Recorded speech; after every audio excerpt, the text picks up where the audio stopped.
शिव बाबा याद है ना। ओम शांति। 15 मई 2024 के ईश्वरीय महावाक्य। पहले सुनते हैं मुरली के मुख्य पॉइंट्स। बाबा ने कहा, दैवी स्वराज्य का उद्घाटन हो चुका है। अब वहां जाने के लिए तैयारियां हो रही हैं। तुम्हें कांटे से फूल अथवा नर से नारायण बनने के लिए बहुत पुरुषार्थ करना चाहिए। पुरुषार्थ नहीं करेंगे तो पद क्या पाएंगे। जो जास्ती सर्विस करते हैं वह बाप को याद भी जास्ती करते हैं। याद नहीं करते तो जरूर प्यार भी नहीं है। अगर बाप से प्यार है तो उनकी याद अवश्य रहेगी। जो विकार के सिवाय रह नहीं सकते उनको कांटा कहेंगे। लक्ष्मी नारायण हैं फूल, इसलिए तो कलयुगी कांटे उन फूलों के आगे जाकर माथा झुकाते हैं। फिर बाबा ने कहा, बच्चे जान गए हैं यहाँ कुछ भी नहीं रहेगा, सब भस्म हो जाना है। तुम जितना बाप के पास जमा करेंगे वह सेफ हो जाएगा। इस विनाश के बाद तुम नई दुनिया में जाकर विश्व के मालिक बनेंगे। भक्ति मार्ग में देह अभिमान के कारण तुम सबको याद करते रहे। अभी एक बाप मिला है तो उठते बैठते उनको ही याद करो, तुम्हें बहुत खुशी होगी। याद में रहेंगे तो कभी कोई थकावट नहीं होगी। लास्ट में बाबा ने कहा, तुम यहाँ आते ही हो ये सीखने के लिए कि हम अशरीरी कैसे बने। अब यह शरीर छोड़ना है, इसलिए इससे प्यार नहीं होना चाहिए। जिसको भी देखो आत्मा भाई भाई समझो, क्योंकि भाई बहन समझने से भी बाज नहीं आते, अर्थात बुरी दृष्टि चली जाती है। अब सुनते हैं महावाक्यों को विस्तार से। बाबा ने कहा, मीठे बच्चे, याद का आधार है प्यार। प्यार में कमी है तो याद एक रस नहीं रह सकती, और याद एक रस नहीं है तो प्यार नहीं मिल सकता। प्रश्न, आत्मा की सबसे प्यारी चीज कौन सी है? उसकी निशानी क्या है? उत्तर, यह शरीर आत्मा के लिए सबसे प्यारी चीज है। शरीर से इतना प्यार है जो वह छोड़ना नहीं चाहती। बचाव के लिए अनेक प्रबंध रचती है। बाप कहते, बच्चे, यह तो तमोप्रधान छीछी शरीर है। तुम्हें अब नया शरीर लेना है, इसलिए इस पुराने शरीर से ममत्व निकाल दो। इस शरीर का भान न रहे, यही है मंजिल। ओम शांति। रूहानी बाप रूहानी बच्चों को समझाते हैं। अब यह तो बच्चे जानते हैं कि दैवी स्वराज्य का उद्घाटन तो हो चुका है। अब तैयारी हो रही है वहां जाने लिए। जहां कोई शाखा खोलते हैं तो कोशिश की जाती है बड़े आदमी द्वारा ओपनिंग कराने की। बड़े आदमी को देख नीचे वाले ऑफिसर आदि सब आएंगे। समझो गवर्नर आएगा तो बड़े बड़े मिनिस्टर आदि आएंगे। अगर कलेक्टर को तुम बुलाओ तो बड़े आदमी नहीं आएंगे, इसलिए कोशिश की जाती है बड़े ते बड़ा कोई आए। किस न किस बहाने से अंदर आए तो तुम उनको रास्ता बताओ। बेहद के बाप से बेहद का वर्षा कैसे मिल रहा है, ऐसा कोई दूसरा मनुष्य नहीं जो जानता हो तुम ब्राह्मणों के सिवाय। ऐसे भी सीधा नहीं कहना है भगवान आया है। ऐसे भी बहुत कहते हैं भगवान आ गया है, परंतु नहीं, ऐसे अपने को भगवान कहलाने वाले तो ढेर आए हैं। यह तो समझाना है बेहद का बाप आकर बेहद का वर्षा दे रहे हैं। कल्प पहले मिसल ड्रामा प्लान अनुसार यह सारी लाइन लिखनी पड़े। मनुष्य लिखत पढ़ेंगे फिर कोशिश करेंगे जिनकी तकदीर में होगा। तुम बच्चों को मालूम है ना कि हम बेहद के बाप से बेहद का वर्षा ले रहे हैं। यहाँ तो निश्चय बुद्धि बच्चे ही आते हैं। निश्चय बुद्धि भी फिर कोई समय संशय बुद्धि बन जाते हैं। माया पिछाड़ लेती है, चलते चलते हार खा लेते हैं। ऐसा तो लाभ ही नहीं है जो एक तरफ सदैव जीत हो, हार होवे ही नहीं। हार और जीत दोनों चलती हैं। युद्ध में भी 3 प्रकार के होते हैं, फर्स्ट क्लास, सेकंड क्लास और थर्ड क्लास। कभी कभी युद्ध न करने वाले भी देखने के लिए आ जाते हैं, वह भी अलाव किया जाता है। शायद कुछ रंग लग जाए और इस सेना में आ जाएं, क्योंकि दुनिया को यह पता नहीं है कि तुम महारथी योद्धे हो, परंतु तुम्हारे हाथ में हथियार आदि तो कुछ भी नहीं है। तुम्हारे हाथ में हथियार आदि शोभेंगे भी नहीं, परंतु बाप समझाते हैं ना, ज्ञान तलवार ज्ञान कटारी, तो उन्होंने फिर स्थूल में समझ लिया है। तुम बच्चों को बाप ज्ञान के अस्त्र शस्त्र देते हैं, इसमें हिंसा की बात ही नहीं, परंतु यह समझते नहीं हैं। देवियों को स्थूल हथियार आदि दे दिए हैं, उनको भी हिंसक बना दिया है। यह है बिल्कुल बेसमझी। बाप अच्छी तरह जानते हैं कि कौन कौन फूल बनने वाले हैं। वह तो बाप खुद ही कहते हैं, फूल आगे होने चाहिए, सर्टेन है यह फूल बनने वाले हैं। बाबा नाम नहीं लेते हैं, नहीं तो और कहेंगे हम कांटे बनेंगे क्या। बाबा पूछते हैं, नर से नारायण कौन बनेंगे, तो सब हाथ उठाते हैं। यूं तो खुद समझते हैं, जो जास्ती सर्विस करते हैं वो बाप को भी याद करते हैं। बाप से प्यार है तो याद भी उनकी रहेगी। एक रस तो कोई भी याद नहीं कर सकेंगे। याद नहीं कर सकते इसलिए प्यार नहीं। प्यारी चीज़ को तो बहुत याद किया जाता है। बच्चे प्यारे होते हैं तो माँ बाप गोदी में उठा लेते हैं। छोटे बच्चे भी फूल हैं। जैसे तुम बच्चों की दिल होती है शिव बाबा के पास जाएं, वैसे छोटे बच्चे भी खींचते हैं। झट बच्चे को उठाए गोद में बिठाएंगे, प्यार करेंगे। यह बेहद का बाप तो बहुत प्यारा है। सभी शुभ मनोकामनाएं पूरी कर देते हैं। मनुष्यों को क्या चाहिए? एक तो चाहते हैं तंदुरुस्ती अच्छी हो, कभी बीमार ना हो। सबसे अच्छी है यह तंदुरुस्ती। तंदुरुस्ती अच्छी हो परंतु पैसे ना हो तो वह तंदुरुस्ती भी क्या काम की। फिर चाहिए धन जिससे सुख मिले। बाप कहते हैं तुमको हेल्थ और वेल्थ दोनों ही मिलनी है जरूर। यह कोई नई बात नहीं है, यह तो बहुत बहुत पुरानी बात है। तुम जब जब मिलेंगे तो ऐसे ही कहेंगे, बाकी ऐसे नहीं कहेंगे कि लाखों वर्ष हुए व पद्मों वर्ष हुए। नहीं, तुम जानते हो यह दुनिया नई कब होती है, पुरानी कब होती है। हम आत्माएं नई दुनिया में जाती हैं, फिर पुरानी में आती हैं। तुम्हारा नाम ही रखा है ऑलराउंडर। बाप ने समझाया है तुम ऑलराउंडर्स हो। पार्ट बजाते बजाते अभी बहुत जन्मों के अंत में आकर पहुँचे हो। पहले पहले शुरू में तुम पार्ट बजाने आते हो, वह है स्वीट साइलेंस होम। मनुष्य शांति के लिए कितना हैरान होते हैं। यह नहीं समझते कि हम शांति धाम में थे, फिर वहाँ से आए ही हो पार्ट बजाने। पार्ट पूरा हुआ, फिर हम जहाँ से आए हैं वहाँ जरूर जाएंगे।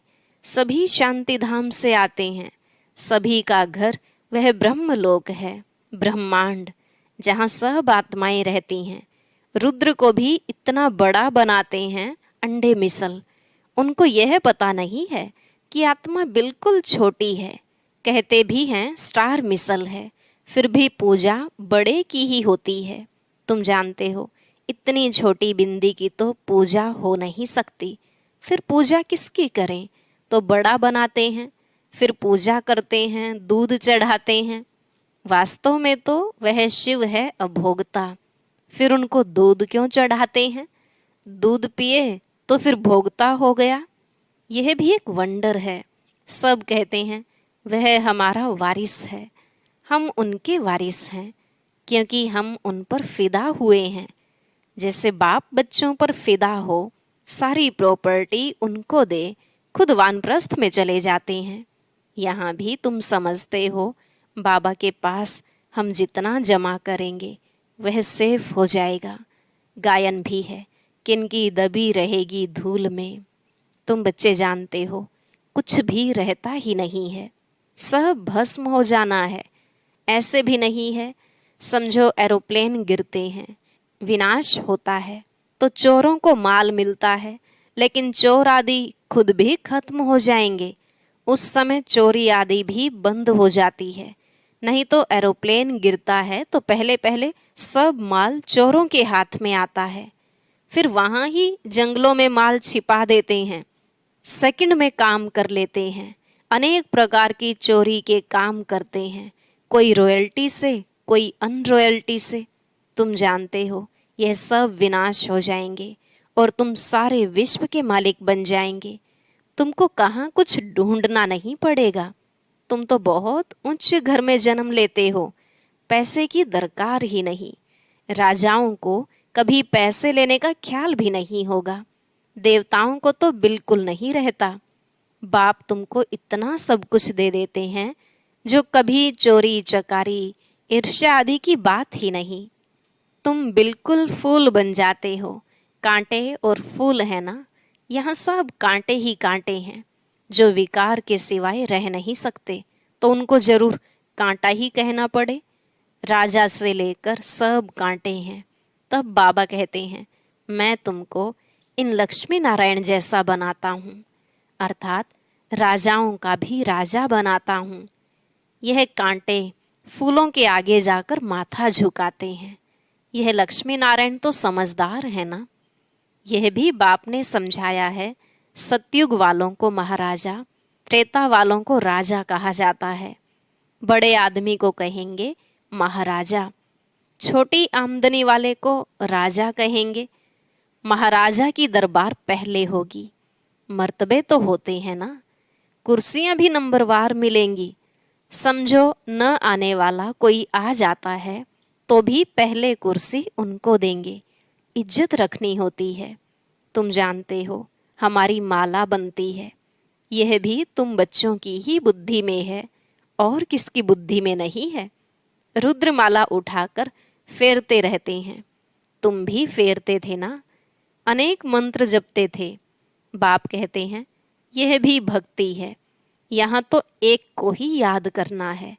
और बाप खास कहते हैं, मीठे मीठे रूहानी बच्चों, भक्ति मार्ग में देह अभिमान के कारण तुम सबको याद करते थे।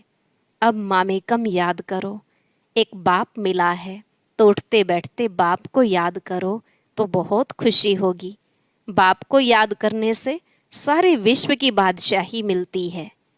जितना टाइम कम होता जाएगा उतना जल्दी जल्दी याद करते रहेंगे। दिन प्रतिदिन कदम बढ़ाते रहेंगे। आत्मा कभी थकती नहीं है। शरीर से कोई पहाड़ आदि पर चढ़ेंगे तो थक जाएंगे।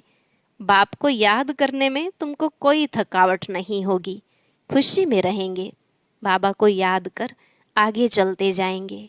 आधा कल्प बच्चों ने मेहनत की है शांति धाम में जाने के लिए। एम ऑब्जेक्ट का कुछ भी पता नहीं है। तुम बच्चों को तो परिचय है। भक्ति मार्ग में जिसके लिए इतना सब कुछ किया, वह कहते हैं अब मुझे याद करो, तुम ख्याल करो बाबा ठीक कहते हैं या नहीं। वह तो समझते हैं पानी से ही पावन हो जाएंगे। पानी तो यहाँ भी है। क्या यह गंगा का पानी है? नहीं, यह तो बरसात का इकट्ठा किया हुआ पानी है, झरनों से आता ही रहता है। उनको गंगा का पानी नहीं कहेंगे, कभी बंद नहीं होता। यह भी कुदरत है। बरसात बंद हो जाती है परंतु पानी आता ही रहता है। वैष्णव लोग हमेशा कुएं का पानी पीते हैं। एक तरफ समझते हैं यह पवित्र है, दूसरे तरफ फिर पतित से पावन बनने के लिए गंगा में स्नान करने जाते हैं। इसे तो अज्ञान ही कहेंगे। बरसात का पानी तो अच्छा ही होता है। यह भी ड्रामा की कुदरत कहा जाता है। खुदाई, नेचुरल कुदरत। बीज कितना छोटा है, उनसे झाड़ कितना बड़ा निकलता है। यह भी जानते हो धरती कलराठी हो जाती है तो फिर उनमें ताकत नहीं रहती, स्वाद नहीं रहता है। तुम बच्चों को बाप यहाँ ही सब अनुभव कराते हैं स्वर्ग कैसा होगा। अभी तो नहीं है। ड्रामा में यह भी नोंद है, बच्चों को साक्षात्कार होता है। वहाँ के फल आदि कैसे अच्छे मीठे होते हैं। तुम ध्यान में देख आकर सुनाते हो, फिर अभी जो साक्षात्कार करते हो वह वहाँ जब जाएंगे तो इन आँखों से देखेंगे, मुख से खाएंगे। जो भी साक्षात्कार करते हो वह सब इन आँखों से देखेंगे। फिर है पुरुषार्थ पर। अगर पुरुषार्थ ही नहीं करेंगे तो क्या पद पाएंगे? तुम्हारा पुरुषार्थ चल रहा है, तुम ऐसे बनेंगे। इस विनाश के बाद इन लक्ष्मी नारायण का राज्य होगा। यह भी अब मालूम पड़ा है। पावन बनने में ही टाइम लगता है। याद की यात्रा मुख्य है। देखा गया बहन भाई समझने से भी बाज नहीं आते हैं, बुरी आदत नहीं छोड़ते हैं। तो अब फिर कहते हैं भाई भाई समझो। बहन भाई समझने से भी दृष्टि नहीं फिरती। भाई भाई देखने से फिर शरीर ही नहीं रहता। हम सब आत्माएं हैं, शरीर नहीं है। जो कुछ यहाँ देखने में आता है वह तो विनाश हो जाएगा। यह शरीर छोड़कर तुमको अशरीरी होकर जाना है। तुम यहाँ आते ही हो सीखने के लिए कि हम यह शरीर छोड़कर कैसे जाएं। मंजिल है ना। शरीर तो आत्मा को बहुत प्यारा है। शरीर न छूटे इसके लिए आत्मा कितने प्रबंध करती है। कहीं हमारा यह शरीर छूट न जाए। आत्मा का इस शरीर से बहुत बहुत प्यार है। बाप कहते हैं यह तो पुराना शरीर है। तुम भी तमोप्रधान हो, तुम्हारी आत्मा छीछी है, इसलिए दुखी बीमार हो पड़ते हैं। बाप कहते हैं अभी शरीर से प्यार नहीं रखना है। यह तो पुराना शरीर है। अब तुमको नया खरीद करना है। कोई दुकान नहीं रखा है जहाँ से खरीद करना है। बाप कहते हैं मुझे याद करो तो पावन बन जाएंगे। फिर शरीर भी तुमको पावन मिलेगा। 5 तत्व भी पावन बन जाएंगे। बाप सब बातें समझाकर फिर कहते हैं मन मना भव। अच्छा, मीठे मीठे सिकिलधे बच्चों प्रति माता पिता बाप दादा का याद प्यार और गुड मॉर्निंग। रूहानी बाप की रूहानी बच्चों को नमस्ते। रूहानी बच्चों की रूहानी बाप दादा को नमस्ते नमस्ते। Good morning. शुक्रिया बाबा, शुक्रिया। धारणा के लिए मुख्य सार। पहला पॉइंट, शिव बाबा के हम वारिस हैं, वह हमारा वारिस है। इस निश्चय से बाप पर पूरा फिदा होना है। जितना बाबा के पास जमा करेंगे उतना सेफ हो जाएगा।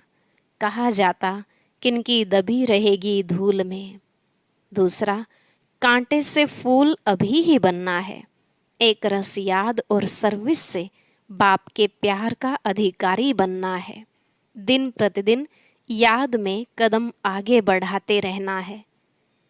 आज का वरदान, अपने पुरुषार्थ की विधि में स्वयं की प्रगति का अनुभव करने वाले सफलता के सितारे भव।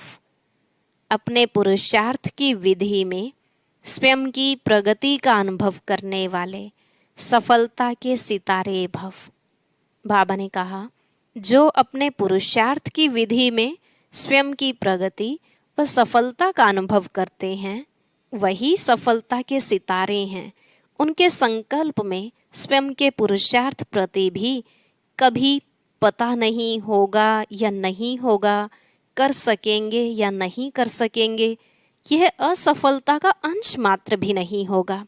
स्वयं प्रति सफलता अधिकार के रूप में अनुभव करेंगे। उन्हें सहज और स्वतः सफलता मिलती रहती है। स्लोगन, सुख स्वरूप बनकर सुख दो तो पुरुषार्थ में दुआएं ऐड हो जाएंगी। सुख स्वरूप बनकर सुख दो तो पुरुषार्थ में दुआएं ऐड हो जाएंगी। अच्छा, ओम शांति। अब सुनते हैं आज की अव्यक्त मुरली। इसके लिए ऊपर दिए गए बॉक्स पर क्लिक करें।